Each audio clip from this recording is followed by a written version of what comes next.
Blessings, beloveds. Welcome back. Anastasia, Cosmic Astrologer, with you today. And today's topic is going to be basically a planetary energetic overview of the next couple of weeks. So today's the 22nd of August, and we're just going to have a look at a few things that are going on over the next 2 week period, which includes the full moon in Pisces. Now, I'd like to start with just summarizing briefly, also reminding all of you, including myself, that we've just had a really intense year with 5 eclipses, 5 in total. And we just finished the last one on the 11th of August, which is just 10 days ago. Now, when we have an eclipse season, things are amplified, intensified, and conditions and circumstances get shaken up quite a bit. And obviously the inner life, the emotional body, because we're talking about the moon, gets stirred up quite a lot. Solar eclipses are more inclined to produce actual physical events of things surfacing, manifesting, and so forth. And the last eclipse we had was at 18 degrees of Leo, which was a solar eclipse. I'm glad they're over. Personally, they were affecting me quite a lot and were at a really important part of my chart. So you too need to look at what areas of the chart that Leo Aquarius axis is in your own birth chart. With solar eclipses particularly, the energy, clearly starts to intensify and build up pre the eclipse date. But even though the eclipse takes place on a particular date, after that date, we can expect things to still possibly manifest. So the energy, in other words, of a solar eclipse doesn't end when the solar eclipse ends on that particular date. So we're still in resonance of that energy of really all the eclipses and certainly the last eclipse that we just had. So if you're still, trying to get your bearings and things are still going on and so forth, it's no surprise. It's only 10 days after the final solar eclipse for the year. But even though that is the case, we are now entering, a lot of new energies, namely Earth energies. And I'd like to start with tomorrow on the 23rd of August, when the sun goes into Virgo, we will experience what's called a grand trine, a grand Earth trine specifically, which will involve the sun, Uranus, and Saturn. And the reason is because the sun will be in Virgo, Uranus is in Taurus, and Saturn is in Capricorn, and they will all be at 2 degrees for a couple of days. So, an Earth grand trine is a beautiful aspect, a beautiful formation, and many people are born with that particular formation, such as myself. I have an Earth grand trine with Mars, Saturn, and Pluto in very close degrees. So it's a very tight grand trine. It's very powerful in my own chart. And I was just thinking before this talk that, I find it really interesting how the divine cosmic forces and energies show up, and how they change, and how we all get to experience so many different things and so many things that we're not born into. So we'll be born into a particular birth chart, that has certain themes and signatures, which is related to our soul's evolution and what we are really here to work on. But throughout the course of our life, we'll experience transits and progressions, and, the transiting moon every month, in terms of new moon, full moon, and so forth. And so we all get to experience these different energies, even though we are not born with them, which I think is saying to us that, we may have a main central sort of focus of our evolutionary path, but we still are a part of the collective and part of all things that are going on. So if you, for example, if you're not born with an Earth grand trine, which many people are not, then, you know, when a grand Earth trine does show up, which happens to be the next couple of days, you know, that's a beautiful grounding energy for all sorts of healing work, earth work, Gaia, working with Gaia's energy, meditations, transmissions, activating you know, higher centers in your body, and namely something called the Earth Star chakra, which is below your feet. That particular chakra really connects you to the core of the earth, which is really important, because if you're if you're the sort of person that has a lot of water in your chart, or even a lot of air, you know, you're sort of living outside of the physicality in a way, because you're always off in terms of water signs, in the feeling body and internally, and that can sort of make you disassociate at times, or escape, or just dream. You know, the air signs are more inclined to live in the mental body. So there's just this constant experience of the conceptual sphere going on. And it's the earth signs that have that strong connection to the physicality and the earth body. They literally are the body, because that's what earth is. So when we have a grand earth trine, it's just an opportunity to experience that energy ourselves collectively and personally as well. But before I talk a little bit more about that, I just want to talk about how Mercury went direct just a couple of days ago on the 20th of August. And it was, you know, retrograde. How long was it retrograde for? I've just forgotten. Anyway, a couple of weeks, and it went direct at on the 20th of August, and it will continue to move direct, and then it will eventually, on the 6th of September, it will go into the sign of Virgo. But I just wanted to say, with regards to Mercury retrograde, we know that Mercury goes retrograde every year, you know, a couple of times a year, several times a year. And so we're always experiencing that function of Mercury, you know, turning back and going within, which is, you know, colored and shaped by a period of reflection and a period of revising certain things that we've been planning or thinking about, or ideas we've had, or maybe study we're doing, or whatever the case. And sometimes, you know, Mercury retrograde can be, you know, quite inconvenient, because it can stuff a lot of things up from the level of communication. Any verbal and written aspect of communication can be quite sort of mixed up when it comes to Mercury being retrograde. So it's very typical for people to lose their phone or have computer issues, things of that nature. So we're used to that. We go through that all the time. It's not a big deal, you know. It's inconvenient sometimes, and you know, sometimes depending on what that Mercury retrograde is doing for you personally, you know, there'll possibly be other things going on as well, if it's something that's, you know, quite significant in your life that takes place. Don't forget, Mercury rules siblings as well, so there can be issues with siblings that come up too.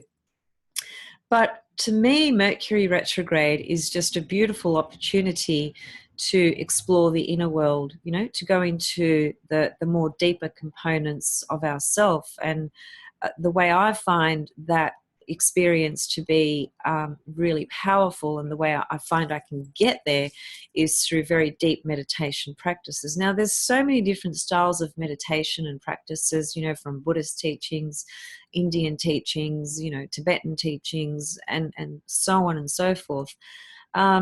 And all of which, you know, are very valid and are very useful in their own way. And it's not about saying that style is not good, or doesn't work, or anything like that, because I think everything kind of works, really. It's just about what works for you. So when Mercury goes retrograde, consider that an opportunity to go deeper into your meditative practices, if you're that way inclined, which I hope you are, because personally, I've been meditating probably for about 25 years now. And of course, through that journey, my meditation experiences have varied and have changed and have amplified and have transformed, and I've developed new ways and all that sort of stuff. And the last few years I've been working with Steve Nobel's transmissions. Steve Nobel is on YouTube. You can find him. He's got loads of videos for free, which are meditation practices, but he calls them transmissions because they are transmissions, literally. And they're just very, very powerful. He works with the 12 chakra system as opposed to the 7 chakra system, the traditional 7 chakras that most of us are familiar with. The 12 chakra system really activates higher centers, and it also activates that earth star just below your feet. Now, because we are in this physical body, and we are incarnate into this earth plane, as much as we can benefit from activating our higher centers and our right brain, intuition, and activate our spiritual bodies and etheric body and all those things, it's important to keep ourselves anchored to the earth plane as well. You know, whilst we are here in this physical body, it's important because we are expressing through this physical vehicle, and we do need to feel that sense of being connected and grounded to the earth. The earth is very, very healing for us. You know, it's not the earth that's the problem. it's the behaviors of a lot of human beings, you could say, you know, that that you know has damaged the earth in certain ways and so forth. But the earth, by its very natural essence and nature, especially the core essence of the earth energy, is so incredibly healing for us. So when we go into these sorts of practices and meditations and transmissions, we can activate the core center of the earth and activate that so that it anchors us from below our feet. And then we can activate the higher centers through the higher chakra systems, which connect us to higher dimensions, which enable us to access intuition, to access visions, to access greater insight, to have a greater sense of calm, a greater sense of connection to the divine, and all those things. You know, this is how I see, or how I tend to kind of work with Mercury retrograde, because in my life as well, Mercury retrograde has kind of stuffed certain things up for me. Sometimes it's showed up in the sense where I've gone for a job interview, or trying to communicate with somebody and I don't hear back from them for weeks and weeks and weeks, and all sorts of things going on. But these are the daily sort of ins and outs, daily grinds and frustrations of this 3D world, and just just the stuff that goes on. It's not a big deal. So what I'm trying to say is that with any energy, whether it's a planet retrograde, a planet direct, a planet squaring another planet, whatever the case may be, we can tune into these energies and utilize them for a greater sense of purpose and self-empowerment. And when I say self-empowerment, I'm not talking about greedy, selfish, egotistical, I'm going to be all-powerful and overpower you. That's just ego stuff. It's out there, it's everywhere, it happens, whatever. But to me, it's a lot more useful to empower ourselves from that deeper sense of understanding of our true essential nature and who we really are, which is beyond the ego, which is beyond the physical body, which is beyond the desires of what we think we want and what we think we need to accomplish and so forth. All that external stuff is temporary. It's important. It has its place to a certain degree, but it's all temporary. The soul is not temporary. So that connection to the soul and that greater understanding, deeper knowing and connection to the divine, that is eternal. And that it eternally needs to be nurtured and fostered and developed and cultivated. It's what really gives greater meaning and purpose. So Mercury retrograde, consider those sorts of experiences, and check out Steve Nobel. And another one is Tim Wilde. He's also got a YouTube channel where he offers free energy updates, not astrological, but just from a different level, which are really beautiful and very powerful. And he does meditations as well. That's what I do. I work with these sorts of meditations or transmissions Every night. I do one every night, and sometimes I try and get them in every morning as well, just depending on what my day looks like. But I will not go to bed and go to sleep until I've done one of those transmissions. And that's my way of clearing all my spiritual bodies, clearing my energy body, clearing my physical body, mental, emotional, all that sort of stuff, and reconnecting, realigning and anchoring and getting grounded and getting back to remembering who I actually am, you know, my core essence.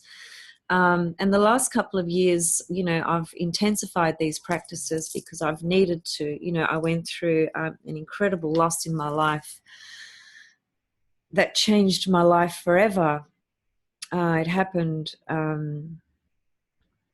almost a year and a half ago now, and it's, you know, it was such an excruciating, painful loss and experience that I really 90% of me really wasn't even here. I was so disassociated and disconnected with this reality, with this existence, because my pain was so severe that I I was overtaken by the pain, as it were. And the way I managed to work through that was through these sorts of practices that I'm sharing with you today. So they are incredibly powerful for a number of different reasons, regardless of who you are, regardless of how old you are, regardless of your life experience and so forth. They serve so many different purposes, depending on where you're at in your life as well. So Mercury retrograde, you know, can be very, very, very useful and very beautiful for just going into that inner space. You know, that inner space that I'm talking about as well is where we find deeper feelings. You know, that's the water sign world. The water signs naturally reside in this kind of space. You know, that's their way of operation. Earth signs, not necessarily. Earth signs are really in the physical. You know, they're in the physical body. Their senses are highly activated, particularly Taurus. And so the earth signs might struggle more to go into this kind of space, but it doesn't mean they can't. They absolutely can. There's thousands of people in the world that are, you know, predominantly earth based in terms of the signatures in their chart and do these sorts of practices. Just simply pointing out how water signs will naturally go in. That's where they naturally are anyway. But sometimes that can be quite murky and quite dark too, and very confusing, and a lot of disillusionment can take place too. So we've got to go into those deeper sort of spaces that connect more to our true essential nature and our higher self and the divine, so that we can have a clearer sense and a clearer awareness and perspective of everything, of who we are, why we're here, and what's going on in the world around us as well. Because the chaos and the crisis and the drama and all that sort of stuff, that's not ever going to end in this 3D reality. You know, it's just part and parcel of this dense reality, but it is all serving some kind of purpose as well, in terms of growth and evolution on so many levels that we can't even see. So that's my take on, you know, how to utilize retrograde Mercury effectively without getting too caught up in and too hung up about the inconveniences and so on and so forth. So Mercury is now direct, and so, you know, when a planet just goes direct, you know, you really need a few days before it sort of gets into its natural, you know, free sort of movement of direct motion, because it's a transition. It's been going backwards, you know, for a couple of weeks, and now then it finally stops, stations, and trying to get comfortable here, and you know, goes direct. So it's changed direction literally, and that's, you know, Mercury is our mind, our thoughts, and so forth. So now our mind is ready to start sort of, you know, focusing again on all the different things that we've kind of been thinking about, planning, and creating from a mental level, you know, learning, studying, all that's Mercury sort of stuff.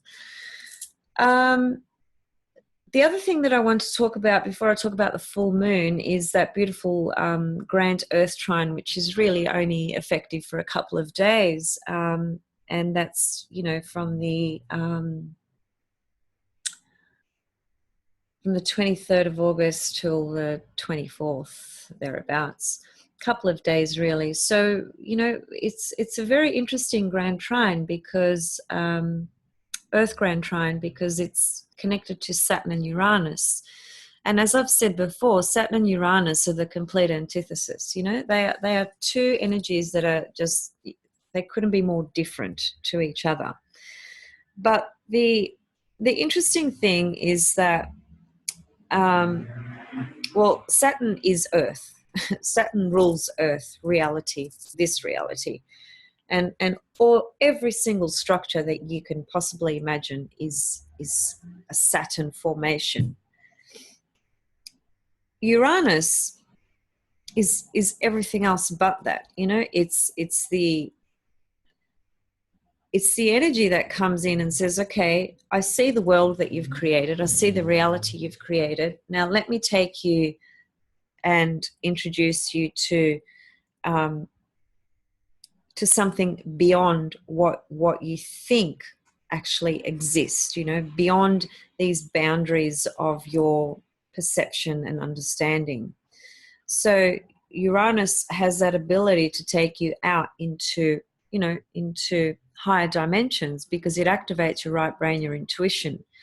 Now in Taurus, and because Saturn is in Capricorn, they're forming a trine to each other with the Sun being in Virgo. So there's a strong activation taking place with the Earth's energy. And, you know, there's spiritual messages or energies contained within that. And to me, it's about what I said before, about really having that ability to really ground ourselves in our spiritual meditative practices, because if we are very watery, have a lot of water in our chart or a lot of air, and we kind of, you know, live in the well, if it's water, then we're likely to live in our own sort of little world, if you like, and a dream sort of world, if you like, where we are really operating through the emotional body. And nothing wrong with that. That's, you know, totally normal for water. That's what water does. It feels, you know, it senses, it's empathetic, it's caring, it's sensitive, all those things. But that can sometimes be so intense, and it can make us sort of feel disconnected from the earth or disconnected from this reality, because it's so kind of harsh, this reality, so we just kind of want to escape it, and we go into this world of water, if you like, and we can get very lost in there as well. So a healthy sort of balance is to be in the world but not of the world. And what I mean by that is to work towards understanding what your evolutionary path is and what your purpose is and what you are here to do. And that includes, in my opinion, that includes being of service to the divine in some kind of way. We all have a special, unique purpose or path that needs to unfold. So this Saturn Uranus being trine each other is very interesting because, you know, as I said, Saturn is all the structures and boundaries, and, you know, at its worst, Saturn is very, very suffocating. You know, it's very limiting, and it keeps us very very stuck in perspectives where we think, well, you know, Saturn is the energy that will potentially create the perspective for somebody that this is it. There's nothing more than this. It's just this reality and there's nothing else. We're born and we die and that's it. See you later, gone. we just get one chance, and that's a very Saturnian perspective. Personally, I think that's a very limiting perspective, because there is so much more that is beyond our left brain comprehension and beyond our two, sensory eyes that looks at everything. We have a third eye. We have all these other higher centers that see things that these two eyes cannot see. So there is a lot more going on. It's just a question of, how tuned in we are, really. And by activating these higher centers, we can tune into these higher dimensions that you cannot necessarily see in this world out there, but they do exist. And we can have relationships with these dimensions of ourself as well, and these centers within us. Now, getting back to the Saturn-Uranus, the fact that they're forming a trine to each other is, and it's active for some time. It's not just for this Earth Grand Trine, because of Saturn's movement going backwards in its retrograde motion. It's gone back to 2 degrees of Capricorn. So it's exactly trine Uranus at the moment, and it will be for some time. So it's, to me, that's a really great opportunity for us to get a sense of creating a greater sense of balance in our life when we're talking about the Saturn world and the Uranus world. So a lot of people kind of live in one or the other, and it's very rare that people can have a balance of both. So if you're very Saturnian or living in the Saturn world, you're very identified with this 3D reality and are of the impression or opinion or belief that this is it, and there's nothing more, kind of thing. And there's a sense of, I guess, a sense of feeling disheartened, you could say, almost, because if this is it and there's nothing else, God, that's to me, that thought is so depressing, and Saturn does rule depression. So if we are suffocated by Saturn's energy, then we are confined by its limitations, and we're confined by this 3D reality, and we think that we're just here to get up, go to work, eat, come home, sleep, get up and do the same thing again. It's a pretty meaningless kind of existence, really. So that's Saturn at its worst, though. But Uranus being trine to Saturn, it's the implication is that we can have an experience and a sense of freedom and liberation with the world of Saturn, all our responsibilities and duties and all our structures and all that sort of stuff. We can find a balance between the two, so we don't have to be on one extreme or the other, because the other extreme, Uranus, would be to be really rebellious, I don't know, not pay your bills, not give a shit about anything, that kind of thing as well.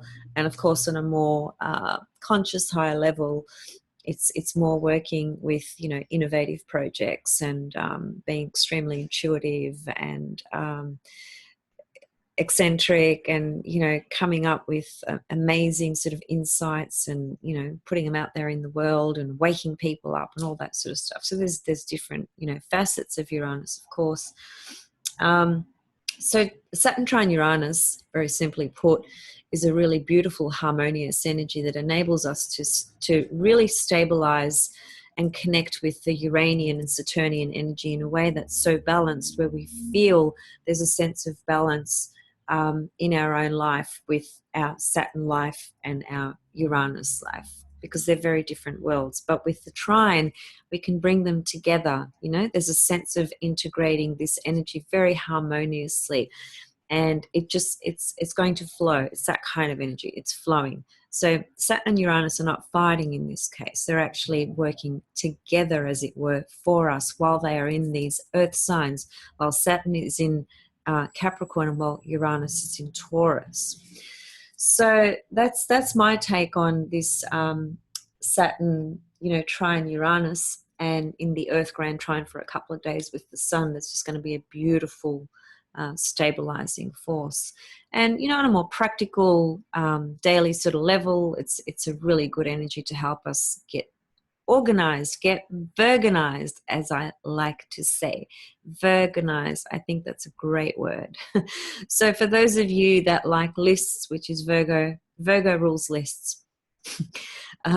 This is a really beautiful energy into getting organized or virganized, and just ticking off, you know, in order what you need to eliminate and work on next, and so forth. So it's got a real practical component to it that enables us to attend to our daily tasks in a very in a way where we feel like getting into it. You know, we feel more energized or more inclined to go into those parts of our life right now, because there's so much earth energy supporting us through the cosmos, essentially.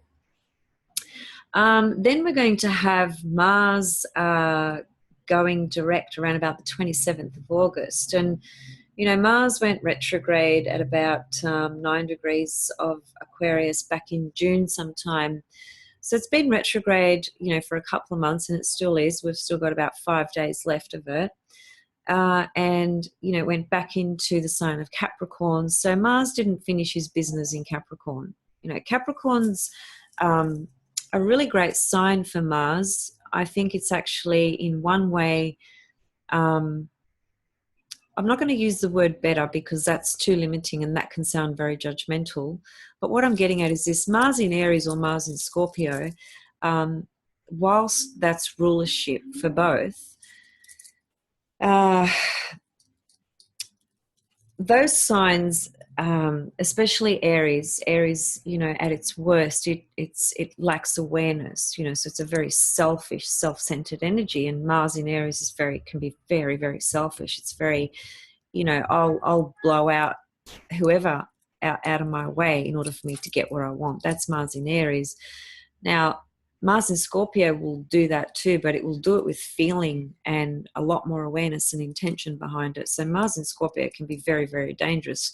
I've seen Mars in Scorpio very strong in the charts of serial killers, for instance.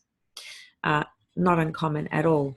So there's a real dark side to Scorpio, as we know, and when it's operating from those darker levels, then Mars in Scorpio, Mars is violence. It's the god of war, blood, you know. So put Mars in Scorpio, you can imagine what can happen if that energy is working from a lower frequency level.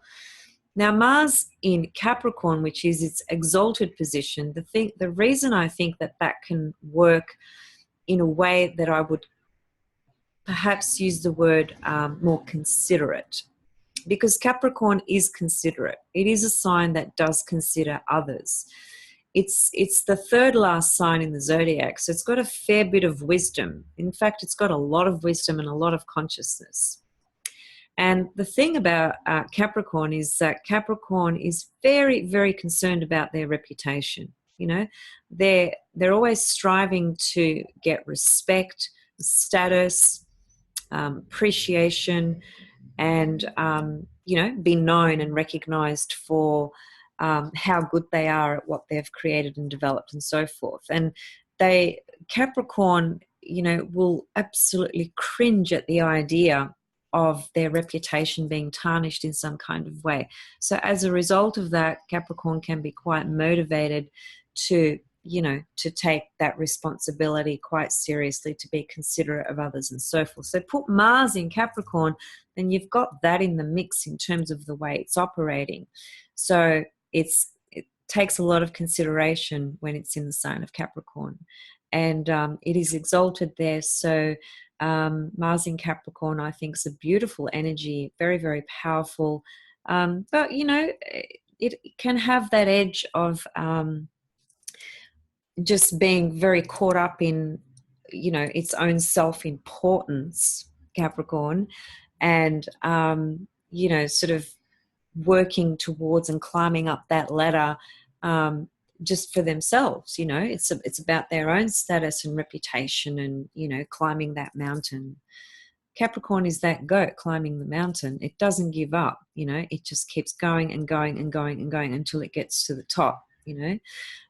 So it's a very, very, very strong energy.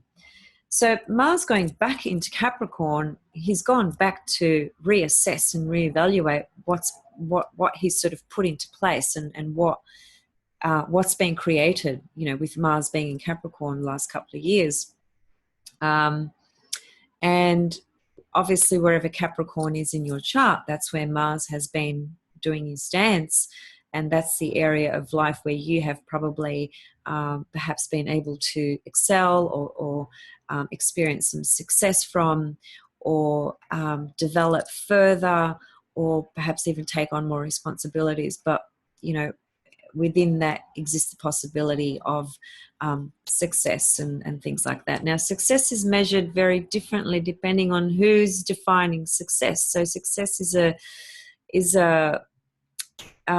very, I think it has many faces, is what I'm trying to say, because what means success to me is not necessarily the same thing of what success means to you. But by virtue and by tradition, the archetypal energy of Capricorn is about that worldly success. That's just the nature of that sign. So Mars in Capricorn has enabled all of us to tap into that energy, you know, for quite some time now.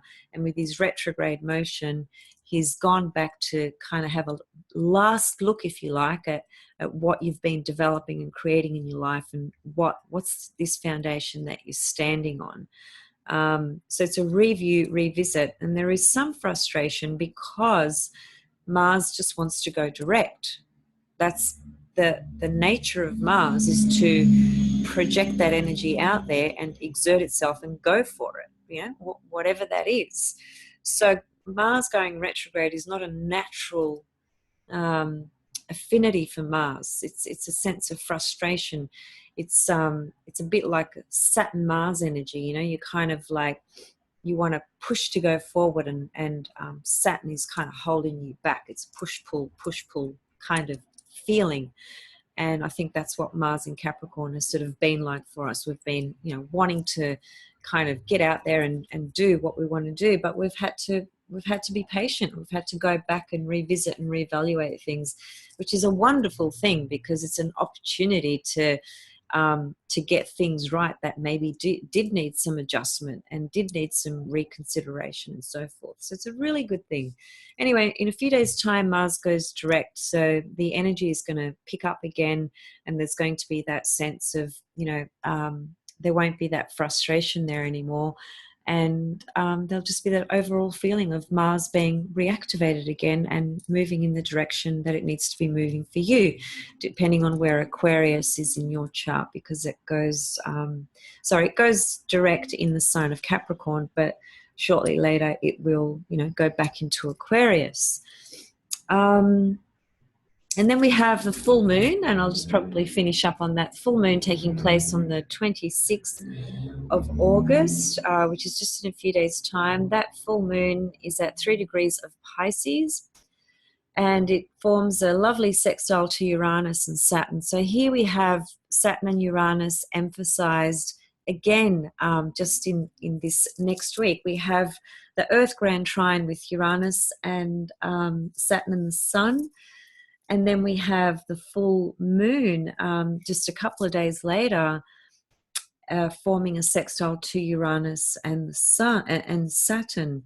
So Uranus Saturn's trying to really kind of put its energy forward, if you like, but it's not doing it in a forceful way. It's not doing it in a disruptive way. It's not doing it in a way that is making us feel burdened, because Saturn can make us feel burdened when it's sort of forcing its energy with, you know, take responsibility, do this, do that, etc., etc.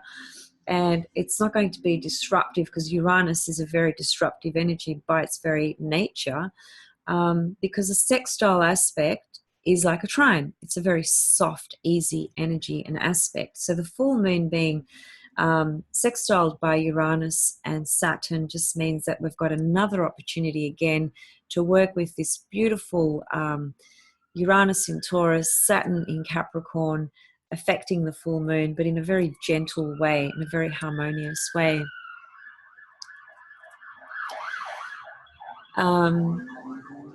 So that full moon is at 3 degrees of Pisces. So check out where 3 degrees of Pisces is in your birth chart. That's where that full moon is going to be. So classic, normal symbolism, full moon, highlighting things,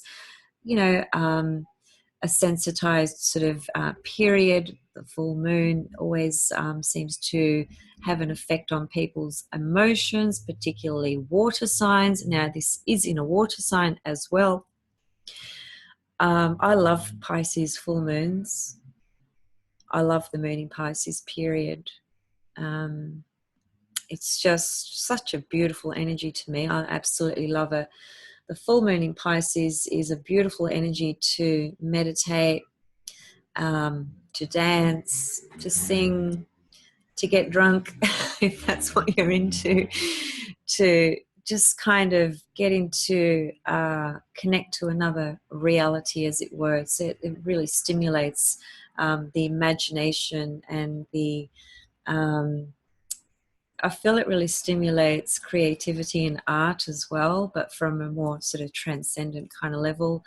But even just listening to music, that's a beautiful experience when the moon's in Pisces. So, the moon in Pisces is such a sensitive moon. It really is so sensitive. So if you are going through a bit of a sensitive period, then be mindful when the full moon takes place in Pisces. Naturally, your emotional body is going to get triggered if you've got stuff going on. So be smart about it. Be conscious about it. Do things that are going to keep you feeling safe or feeling grounded or feeling protected and not feeling, super activated. If you're having problems in a relationship, don't choose that time to go into, what's wrong with this relationship or what needs to be fixed. It's just a super sensitive moon. It's just going to activate people's raw emotions. And when two people are coming from that space, the resolution is really not a possible outcome usually. So it's better to just kind of utilize the energy for what it can, what sort of virtues it can bring up in a really, beautiful way for you. Just use that energy that in a way that it can come forth without sort of disturbing you and disrupting you too much emotionally. It is, it's a water sign, it's Pisces, it's highly sensitive. So, it'll bring things up, but it's okay because it's only for, a day or so. And, which is the 26th of August, 2018. But it's not an eclipse, so it's not as potent, it's not as intense. So we'll all be fine. Quite a beautiful energy in my opinion. And I love those sextiles by Saturn and Uranus. I think that really adds to it. And especially because Saturn and Uranus are in a grand trine aspect just a couple of days before that with the sun. So that Saturn-Uranus energy is making itself known. It's present in a very gentle, soft way through the trines and the sextiles, which is great because if they were squares, well, it'd be a different story, I can assure you of that. So just to wrap up, we've still got a lot of planets retrograde, such as Pluto retrograde in Capricorn, Earth sign. Saturn retrograde in Capricorn, Earth sign. Uranus retrograde in Taurus, another Earth sign. Lots of Earth energy. Chiron is still retrograde in Aries, and that's going to go right back into Pisces. Neptune's retrograde in Pisces, so still a lot of retrograde motion going on. But Mercury's direct, Mars is about to go direct, and we are simply entering an abundance of Earth energy, through this sun moving into Virgo. And then, later on,